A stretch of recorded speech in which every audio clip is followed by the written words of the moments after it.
Selamat pagi kelas 3A dan 3B. Kita bersyukur ya kita bisa mengikuti devosi lagi walau hanya lewat video. Nah, sebelum kita memulai devosi, Ibu harap kalian sudah siapkan Alkitab kalian masing-masing. Dan sebelumnya itu juga mari kita berdoa. Kita satu dalam doa. Tutup mata, lipat tangan. Tuhan Yesus, kami bersyukur ya Tuhan buat hari ini. Tuhan masih boleh memberi kami kesempatan, kami boleh bangun dari tidur kami dengan sehat-sehat saja. Terima kasih Tuhan, sebentar kami akan membaca firman Tuhan, Tuhan yang menuntun kami.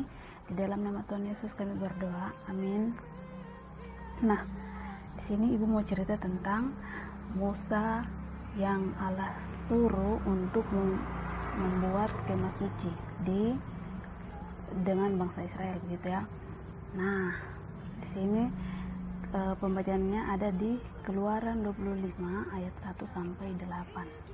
Nah, kalian bisa lihat di situ Tuhan bilang Musa harus membuat kemah suci. Untuk apa dibuat kemah suci? Supaya Tuhan hadir di tengah-tengah bangsa Israel. Tuhan mau menolong bangsa Israel. Begitu Tuhan mau menunjukkan bahwa Allahnya bangsa Israel beda dengan Allahnya orang lain begitu. Allahnya bangsa lain. Allah bangsa lain, Allah bangsa Mesir contohnya itu mereka terbuat dari patung. Sedangkan Allah dari bangsa Israel itu Allah yang hidup. Makanya Allah mau Musa membuat kemah buat Allah tinggal begitu. Nah, selanjutnya Ibu mau tanya nih, jika kalian disuruh buat rumah, apa yang akan kalian lakukan? Bahan-bahannya apa saja? Pastikan ada batu, semen untuk membuat dindingnya, untuk atapnya dari seng. Terus kalau rumah itu sudah jadi, di dalamnya harus ada kursi, lemari, tempat tidur begitu ya, dan masih banyak lagi. Nah, begitu juga dengan kemah suci.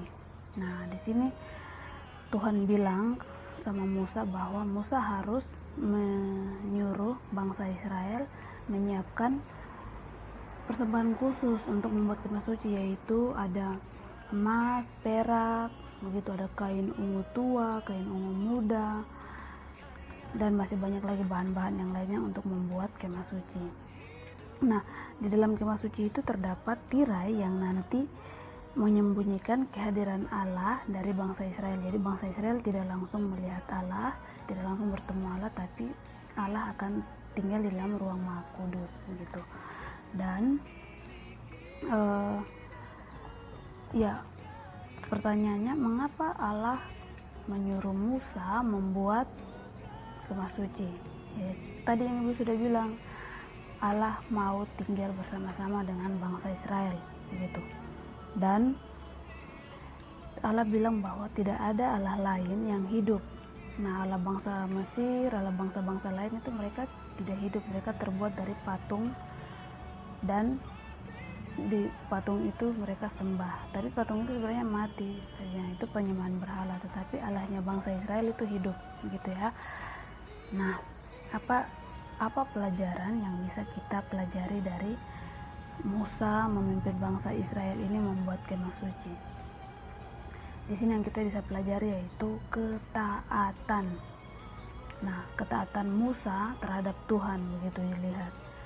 Nah, Musa akhirnya taat sama Tuhan dan berhasil membuat kemah suci, lalu Allah hadir di tengah-tengah bangsa Israel. Nah, di situ bangsa Israel bisa melihat kehadiran Allah ketika mereka berada di padang gurun. Ketika di padang gurun kan panas gitu kan, tidak ada makanan. Allah ada di atas di tengah-tengah mereka begitu. Nah, ditunjukkan melalui itu tiang api dan tiang awan. Ketika malam hari mereka tidak punya penerang, Allah sebagai tiang api begitu. Dan mereka di panas-panas pada siang hari di padang gurun, Allah hadir sebagai tiang awan begitu. Nah, pelajarannya kita harus taat. Nah, taat dalam hal ini adalah kita taat kepada Allah. Dengan begitu kalau kita taat sama Allah, berarti Allah bisa tinggal dalam kemah suci kita. Nah, kemah suci kita yang sekarang ini di mana? Di dalam hati kita begitu.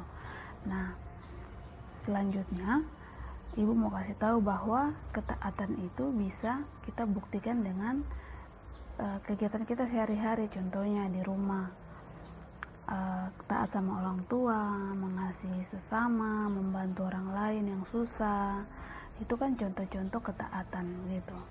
Nah, berarti ibu harap kita tetap mau taat sama Tuhan supaya Tuhan hadir dalam hati kita begitu. Demikian firman Tuhan, mari kita berdoa.